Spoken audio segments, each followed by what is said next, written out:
সর্বকালের সেরা 10 খেলোয়াড়ের তালিকা প্রকাশ করেছে ব্রিটিশ গণমাধ্যম ডেইলি মেইল। মেসি, রোনালদো বা পেলে, ম্যারাডোনাদের কে আছে সে তালিকায় আর কে নাই? ব্রাজিল নাকি আর্জেন্টিনা, কোন দলের খেলোয়াড় বেশি? আসেন একটু আলোচনা করে দেখি। ডেইলি মেইলের রেফারেন্সে স্পোর্টস জার্নাল 365 স্কোর্স প্রকাশ করে ফুটবল ইতিহাসের সর্বকালের সেরা 10 ফুটবলারের তালিকা। ফুটবল ইতিহাসের সবচেয়ে প্রতিভাবান, কারিশম্যাটিক এবং সাফল্যপূর্ণ খেলোয়াড়দের এই তালিকায় 1 নম্বরে কাকে রাখা হয়েছে জানেন? আর্জেন্টাইন মহাতারকা লিওনেল মেসিকে। ফুটবল ইতিহাসের সবচেয়ে সফল এবং পরিপূর্ণ খেলোয়াড় এই আর্জেন্টাইন। ক্যারিয়ারে অসংখ্য শিরোপার পাশাপাশি জিতেছেন 8টি ভ্যালেন্ডিয়র, বিশ্বকাপ, Copa America, UEFA Champions League ও লা লিগা। হয়েছেন সবচেয়ে বেশি ট্রফি জয়ী খেলোয়াড়। মেসির ক্যারিয়ারে মোট শিরোপা 46টি। এছাড়া মেসি যেখানেই খেলেছেন সেখানেই রাজত্ব করেছেন।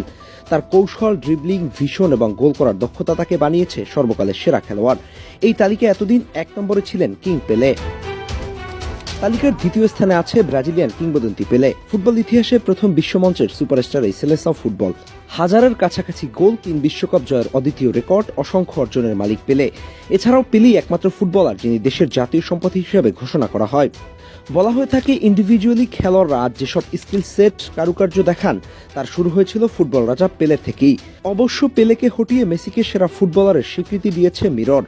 এইটা আপনার কেমন লাগলো সেটা আপনি বলেন। বলতে বলতে আমরা শুনি। এই তালিকায় 3 নম্বরে থাকা আরেক আর্জেন্টাইন দিয়েগো ম্যারাডোনার কথা। আজ আমরা ফুটবলের